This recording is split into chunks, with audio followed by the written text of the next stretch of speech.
Hello everyone, today we're gonna be reviewing Mythic the Silken Court. Before we get into the fight, I wanna mention a couple of things about it. First, is that there isn't a very demanding HPS or DPS check in here. Almost all of the difficulty of the fight is based around Alder Raid doing a very precise and complicated dance around the room as the bosses do their mechanics. You don't really need to optimize your healing or your damage to the maximum here, and instead you should focus on knowing exactly where to stand and how to move at every point in the fight, because just standing in the wrong spot for a couple of seconds can mean you killed half the raid. This also means that it doesn't matter a whole lot if you decide to play Chrono Warden or Flame Shaper here. In my opinion, Chrono Warden is much better on it, but Flame Shaper can do enough healing to cover what you need to cover, especially if you figure out the appropriate positioning during the times you can hit the whole raid with Consume Flame. These are the talents I use for the fight, and while my spec tree is pretty standard, you might notice some weird picks on the class tree. As I mentioned before, there isn't a real healing check in the fight, but you have to constantly move very quickly. So I swapped some points from Leech, Quell, and Innate Magic into longer hover, extra movement speed during hover, and exuberance. Just small changes that give a ton of extra mobility to make your life easier when you're trying to heal while moving around non-stop. And so, let's go on with the fight. The main damage intake from phase 1 is the rains, and they happen around 30 seconds from each other. So I'm trying to ramp 2 temporal anomalies from each rain, plus manual echo, so I can cover around 50 people. And I try to send my temporal anomalies towards the opposite color group, so I can cover people from there, because usually they're out of range, so I cannot manual echo them. But yeah, TA travels far away enough. And I'm doing Spirit Bloom directly into the echoes instead of Life Binding, because right after the rain hits you, you have to move. So Life Binding and then staying still to cast the Spirit Bloom is not ideal. And the damage isn't really that high, so you just want to cover people. You don't really trying to maximize your healing, so just Spirit Bloom into the echoes. Here I am once again ramping for the next rain, and I just send my Rewind on the first charge. Again, there's not very high healing check too. You're mostly sending cooldowns on any spot that is like even a little bit dangerous or where mechanics overlap. Here, depending on where the bosses teleport, is the first movement across the room. And you have to rotate in a very specific way to not kill everyone else. Around here, I'm building my first stasis because I'm going to ramp for an Emerald Communion when the boss does the second charge. I build my stasis, and I also TTS the Spirit Bloom that I'm saving into the stasis, so I can shorten the cooldown of my TA, so I can send 3 TAs, the stasis, and 2 other TAs into the group, so I can get high coverage. I'm also trying to Renewing Blaze and grab several orbs, so I can take healing from Renewing Blaze, and that also goes into the lifeline.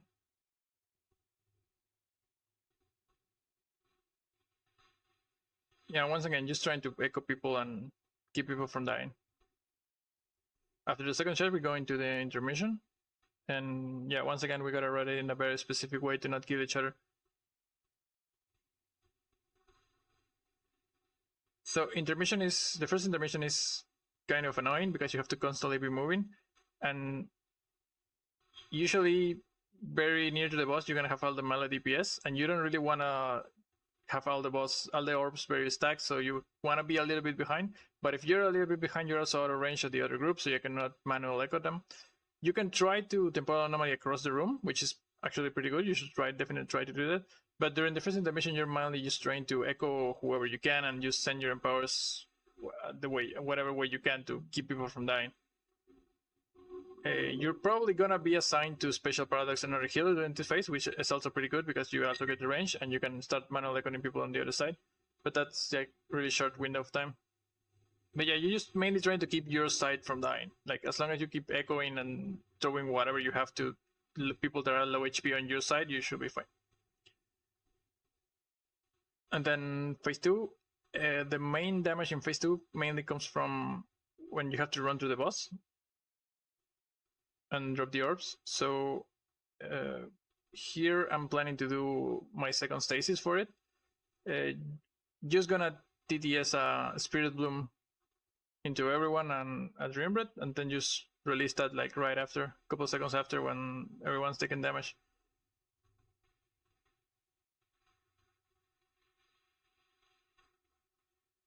In cases like this, where you have a couple of targets that are lower than the average of the raid. Like Spirit Blooming is really good because Spirit Bloom is smart, fully smart, so it's gonna pick the people who are in most danger. So TDSing a Spirit Bloom into your stasis and then right after releasing the stasis, that's a lot of bolts that are just fully smart and you're basically guaranteed to keep the lowest people from dying. And then the boss should teleport again. I am trying to ramp for a Spirit Bloom here. No, I'm trying to ramp for Dream Breath actually. Mainly because the boss is gonna pull us and pulled-in leaves the orbs, so we're gonna be sucking orbs, and the orbs do damage over time, so I'm trying to cover people and then Dream Breathing. Here I have to run a little bit far away to break the web, which is not ideal because I'm out of range of basically everyone. And here's my second rewind.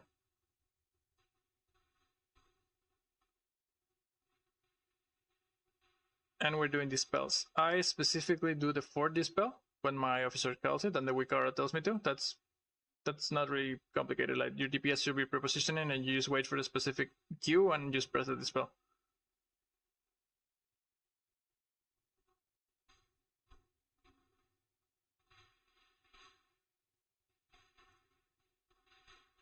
Then the boss is gonna teleport again, which means again you have to move in a very precise way. This is the intermission, right? So we're gonna do the second intermission. Once again, you rotate around the boss. This time you're dodging the spikes instead of the webs. But it's kind of the same. You're picking up orbs, and the orbs do damage over time to people. You're trying not to eat the things in the floor. And ideally, you're trying to hit the other side with your temporal anomalies for the shield and maybe for some echoes, right? This is my second EC. I kind of ramped really bad there. I didn't have a lot of echoes up for my EC. Should have done it better.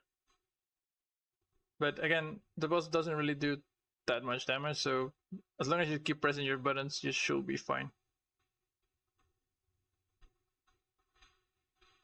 That's another reason I really like Chrono Warden for this fight, because you're very good at keeping specific targets alive. So if someone like ate too many orbs or, I don't know, did something wrong and is taking a lot of damage, you're way better at just spot healing them with a manual echo on any of your empowers. Here's the first swarm. I'm just gonna dream flight backwards towards my team. Because we have to be positioned near the middle. We're gonna be pulled. We're gonna run to the sides. Again, people are running everywhere. Everyone is out of range. I need to heal people because everyone is taking the orb, so everyone's taking damage over time, but half the raid is out of range. I have to be moving, I have to be dodging. Like, the fight is very annoying in that sense that you have to keep moving, you have to keep dodging things, you have to be very precise in where you step, but you have to kill people that are taking damage. So it's not a lot of damage to heal, but you have to plan ahead how you're gonna move to be able to do any kind of healing. Here I'm basically stuck to the wall. I need to get out of the mechanics really, and really just moving around trying to not die. Another set of these spells.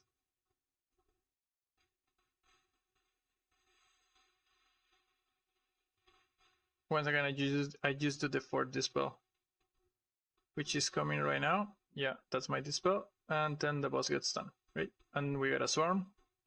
See, even the swarm, which is just a pulsing AoE, it doesn't really do that much damage. I just send a rewind there because it's a sign, right? So good value, but unlikely we were gonna die if I didn't press it. It's like bosses don't hit really hard.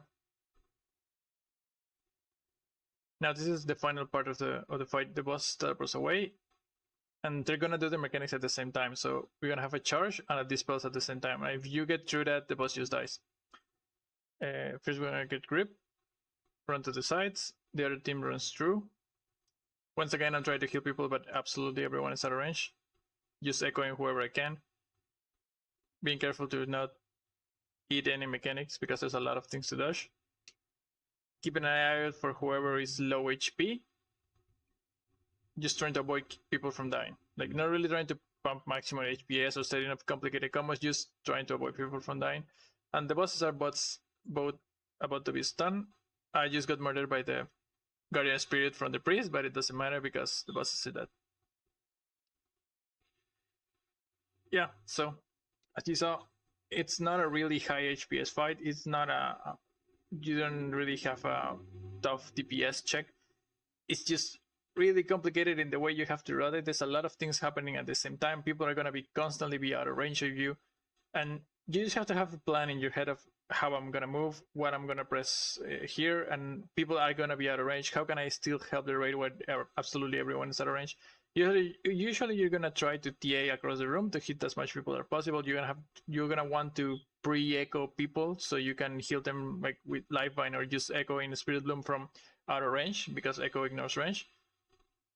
So yeah, that's basically the fight, and you should mostly focus on learning the movement and the mechanics and trying to stay safe and alive, because getting to the end means the boss dies. You don't really have to min-max any numbers, just do everything right, get to the end, and the boss just dies. I hope you learned something, and that's it for now. Bye bye.